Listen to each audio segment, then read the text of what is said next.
Қыздар, сіздермен бірге өте дәмді қызылшадан салат дайындаймыз. Видеоны көрмес бұрын каналыма тіркеліп қойды ұмытпаңыздар. Бізге піскен қызылша, алма, йогурт және жүгері қажет болады. Ең алдымен қызылшамызды майдалап турап шығамыз. Майдалап туралған өте ыңғайлы және өте әдемі көрінеді.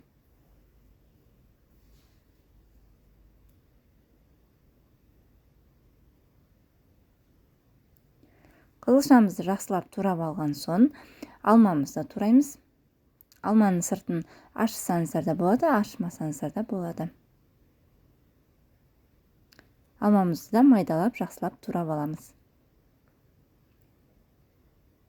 Мен 2 қызылша және 2 алмадан жасадым. Өздеріңізге қажет көлемде қоса бересіздер.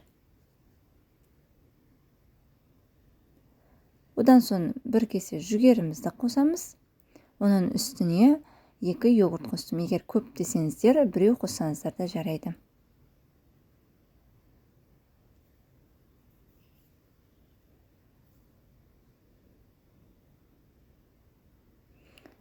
Бұл салатқа ешқандай тұздың, ешнәрсе қосудың қажеті жоқ. Тек осы видеода көрсетілген заттардың барлығын қосып жақсылап араластырып, тарелкемізге салып, ұсына бересіздер. Өте тез дайын болады және өте тойымды салат. Қызылша жемейтін болса, балаларыңыз осы салатты жасап берсеңіздер, барлығы жейтін болады. Тарелкемізге орналастырып ұсынамыз. Егер видеом ұнаса, міндетті түрде каналыма тіркеліп, лайк, комментарий қалдыруды ұмытпаңыздар.